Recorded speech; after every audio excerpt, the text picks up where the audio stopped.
Hi guys, JT here, and today I'm bringing you some information on all 10 games in Fanatical's Goblinz Studio 10th Anniversary Bundle of June 2026. To help you answer the question, should you buy it? By using the links in the description below, you'll gain access to this bundle and support the channel in the process. Before I begin, I'd like to thank you the viewers for watching my videos. I hope they're helpful. Most importantly, knowing that you're watching it means the world. Anyway, let's get into this. At number 1 we have Synergy, a settlement management game set on a harsh alien planet where survival depends on how well you manage food, water, and the environment. You start with a small settlement and expand it by gathering resources, researching new technologies, and exploring the surrounding wasteland for knowledge and materials. Every decision you make affects your villagers and the world around you. You can play through detailed story campaigns or relax in sandbox mode. Balance mode gives you the traditional challenge of keeping everyone alive through heat waves and droughts, while Harmony mode offers a calmer, more creative experience. The gameplay feels intuitive yet strategic, as you constantly juggle production, research, and environmental factors. Exploring new areas, uncovering lore tablets, and upgrading buildings through research tree add depth and variety to every session. The art style is stunning. Soft pastel colors, stylized landscapes, and beautifully simple animations that give the world a painted look. The soundtrack complements the visuals perfectly, creating a relaxing rhythm that pulls you into long play sessions without realizing how much time has passed. Synergy also excels in longevity. With multiple campaigns and a deep sandbox mode, you'll easily lose dozens of hours experimenting, optimizing, and watching a settlement thrive or fail.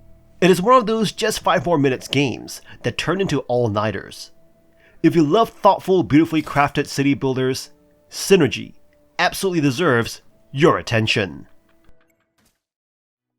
At number 2 we have Luxman Moonlit Market, a strategic tile placement roguelike with Balatro-inspired power-up management that casts you as an entrepreneur helping the flamboyant Uncle Luxman build a legendary traveling carnival. Your nightly goal is simple yet stressful: optimize your layout, spark combo frenzies, and satisfy demanding landlords to avoid bankruptcy. The game shines through its fresh spatial set collection mechanics.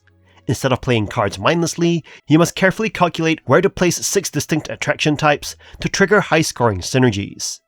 Deep customization options, including 126 passive charms, 126 space manipulating vouchers, and 13 unique trucks, give you incredible strategic freedom. Wrap this entire loop in a vibrant rubber hose aesthetic filled with lively Indonesian cultural nods and soothing music, and you get an incredibly charming, addictive experience. However, you'll notice some rough edges in this release. Reviewers note that the balance is currently out of control, with certain charms scaling far too easily compared to others. The game also feels unpolished due to UI clunkiness, such as not being able to buy charms directly into your reserves when slots are full. Furthermore, critical details can be confusing, like shifting map nodes and unclear unlock conditions for higher difficulties, compounded by a lack of cloud saves. Fortunately, the developers are highly responsive and actively patching these issues. If you enjoy less luck-based, deeply cerebral optimization puzzles and want a relaxing change of pace, its high system depth makes it a unique and distinctively rewarding addition to your roguelike collection. At number 3 we have Repel The Rifts, a roguelike tower defense game where you lead a commander through an alien world, uncovering new terrain each wave, drafting powerful upgrades, and constructing defenses to hold back the chaos. Stranded after a mining expedition goes awry, you must defend against relentless waves of interdimensional creatures emerging from mysterious rifts. By surveying the unknown, you actively expand the map, utilizing geography to maximize your towers. The game is currently in early access and holds a very positive rating. You'll love the gorgeous pixel art graphics and the atmospheric banging soundtrack. There are multiple commanders to choose from, each offering distinct starting towers, unique abilities, and passive playstyles that encourage distinct strategies. As you can survive up to 25 nights, you collect powerful artifacts and purchase market upgrades to discover devastating combinations, eventually testing your limits in endless mode. However, you should note that the experience is not without its flaws. Some users report that it can feel repetitive quickly, and the meta progression is somewhat lacking. Balancing issues exist, as stacking buffs on a single tower type often proves superior to diversifying your layout. Furthermore, you might encounter minor technical quirks, like slightly imbalanced audio or late-game FPS drops during chaotic crowded waves. Repel the Rifts offers highly satisfying gameplay and incredible dopamine-inducing moments as your numbers go up. It provides hours of engaging fun, making it a promising title that is absolutely worth trying for any tactical sci-fi enthusiast. And number 4 we have Runeborn, a dark fantasy roguelike that merges deck building with a slot machine mechanic, challenging you to destroy the forces of Malakar. Instead of drawing traditional cards, you spin 5 rune columns like slot reels, matching symbols across 5 spell lines to unleash attacks. While it wears its obvious inspirations on its sleeves, many players consider it a deeper, more strategic, and ultimately superior alternative to Balatro. Your success hinges on building a powerful scoring engine. You can strategically lock up to 8 runes in place, while spinning the others, providing a clever layer of risk management. Customization is deep. You can add, remove, or modify your rune pool, further enhancing them with amulets and auras. As you advance, you will explore 150 unique trinkets to trigger insane damage multipliers, extra rune holds, and elemental synergies. Defeating enemies earns you coins to spend across 5 specialized shops, though you must carefully balance risk and reward when choosing tougher foes. The game boasts a polished dark fantasy aesthetic and highly addictive replay value. However, it is not without flaws. The early runs can feel punishingly rough and luck dependent until you unlock stronger trinkets, books, and shops through meta progression. Additionally, unlocking the final levels can become quite grindy since you must win multiple times with almost every starting book. Some players also note that optimization can eventually reduce the slot machine's excitement once you engineer a flawless, homogeneous rune pool. Nevertheless, for its excellent price in a bundle and great Steam Deck performance, it delivers a fresh, deeply satisfying, tactical experience. And number 5 we have Microtopia, an ant colony simulator and management game that tasks you with expanding a colony from a lone queen into a massive automated network. If you enjoy the management genre, you'll find a familiar yet satisfying core loop focused on building supply chains and unlocking new technologies.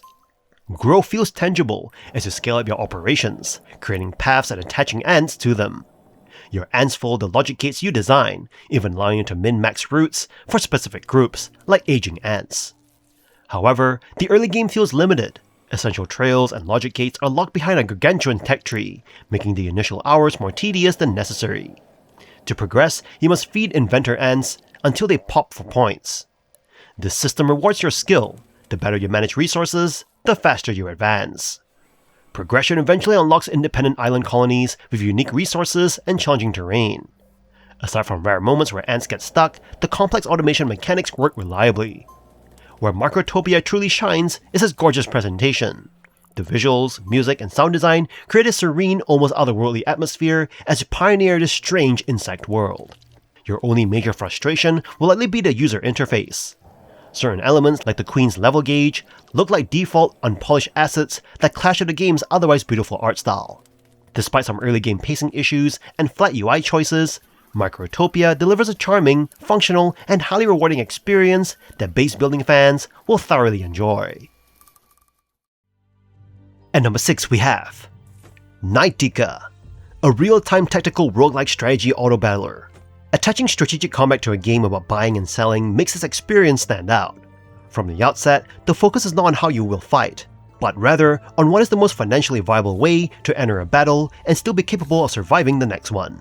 You start with coins in a shop filled with characters to purchase. You place your units onto a grid, choosing their specific locations and rotations. Once ready, the battle starts automatically. You do not control characters during fights. Instead, they battle by themselves until one side remains alive. Winning rewards you and regenerates your health, while losing deducts your heart points. Running out of health results in a game over. Before each new round, you visit the shop again to buy upgrades or recruit better characters, meaning you cannot get too attached to your current units since you might need to sell them later. The fusion of resource management and tactical grid combat provides an engaging experience that rewards optimization and clever planning over twitch reflexes. However, the game's biggest weakness is its lack of a driving narrative or story hooks. Without plot progression to push you forward, the long-term desire to play might flatten over time. Despite this narrative absence, the title offers a meditative quality as you weigh risks and build formations, making it a refreshing spin on the formula that is definitely worth keeping an eye on. And number 7 we have Day of the Shell, a one-click, one-turn tactical roguelite that delivers a remarkably fast-paced take on traditional turn-based strategy. Sent by a hopeful goddess to break a catastrophic shell created by jealous gods, you guide a huntress through grid-based combat where every single turn forces a strict choice. You can either move or you can shoot, but you can never do both. You begin each run choosing between a revolver for extra health, a crossbow for agility, and a shotgun for close-range critical hits. As you progress, you collect random relics and powers to build synergistic combos, like triggering lightning damage simply by moving adjacent to enemies. Strategy relies heavily on positioning around destructible high and low cover. Fortunately, the game excels at clarity. Hovering over any tile immediately updates enemy hit percentages, and highlights which of your passive abilities will trigger, ensuring your single click is always an informed tactical decision. Because it is a roguelite, you will die often. Death returns you to a hub island where you spend meta currencies dropped by standard enemies and bosses to unlock permanent character effects and weapon upgrades. You can also hunt for cosmetic outfits, or pause to pet an adorable turtle. With lovely visuals and deep strategic depth, the game offers a fresh, accessible entry point to the genre that maintains a swift momentum. It is highly recommended as a smooth, flawless experience, especially if you enjoy playing tactical games on the go via the Steam Deck. At number 8 we have Sol Cesto, push your luck puzzle roguelike dungeon crawler set in a world entirely devoid of sunlight. The gameplay takes place on a small 4x4 grid packed with various monsters, dangerous traps, and valuable treasure. To succeed, you must step on enough squares to activate the room's exit, but selecting your path requires careful calculation. Each horizontal row is grouped together, meaning when you move, you can land on any of the 4 tiles in that line. While you start with a 1 in 4 chance, interacting with a row increases the odds of hitting its other tiles. To survive, you must play the odds, bumping up your melee and magic combat stats to defeat enemies or tank magical attacks. Characters alter their functions between turns, giving the tactical action a tense, highly readable puzzle feel. Visually, the game excels by channeling the distinctive, atmospheric storybook art style of Maurice Sendak. The minimalist animations give the screen a pulsing feel, and the user interface beautifully integrates directly into the experience using clever touches like statue teeth to track upgrades. Between floors, you can fish for prizes or visit a shop featuring an extraction mechanic. This allows you to bank gold for permanent character unlocks instead of spending it on current runs. While progression feels slow and the reliance on heavy casino-style randomness might alienate some players, it creates a wonderfully tense loop. If you love pushing your luck, you'll find the strategy title a clever, incredibly unique experience. At number 9 we have Hold the Mine, an indie hybrid strategy gem. Pitching itself as a Dome Keeper meets Auto Battler, this early access title weaves a roguelike progression, dwarven base management, and hands-off combat into a highly addictive day and night gameplay cycle. During the day phase, you guide a lone dwarf into procedurally generated underground tunnels.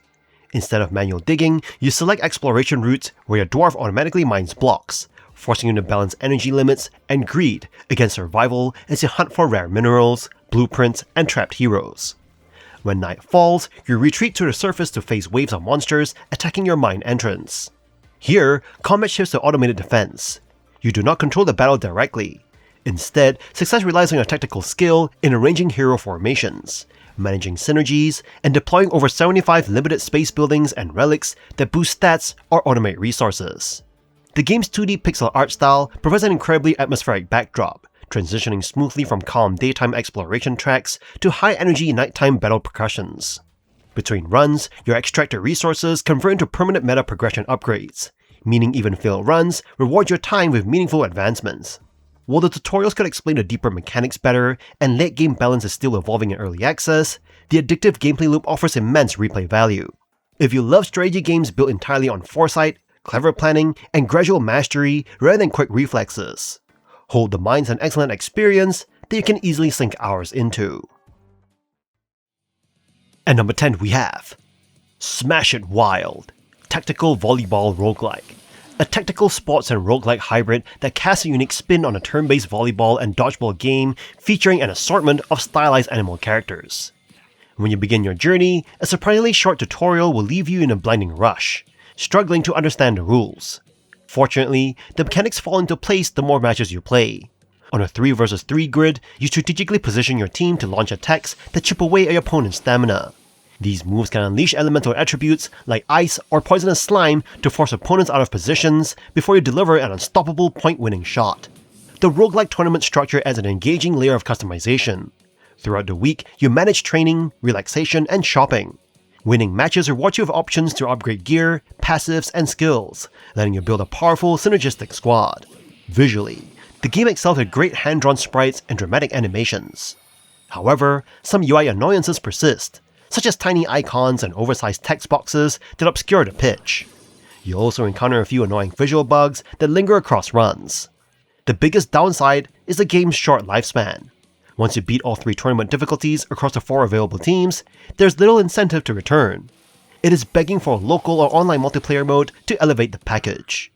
If you enjoy smart tactics and genre mashups, Smash It Wild is deeply enjoyable, even if you're ultimately left wishing for more reasons to keep coming back. And that's all for this bundle. Fanatical's Goblinz Studio 10th Anniversary Bundle is an absolute must-cop for strategy and roguelike fans. While the top tier hits a slightly higher price point at $24.99 for 10 games, it is definitely not a bunch of filler slop. With bangers like Sol Cesto, Synergy, and Hold the Mind included, you're pulling massive value for rare bundled indies. If you want games that challenge your brain, this loot drop is a total win. In any case, I hope you enjoyed today's video, and if this video was helpful, feel free to leave a like and subscribe, and maybe consider buying the channel a coffee. From the bottom of my heart, thank you for watching, and I'll see you guys in the next video.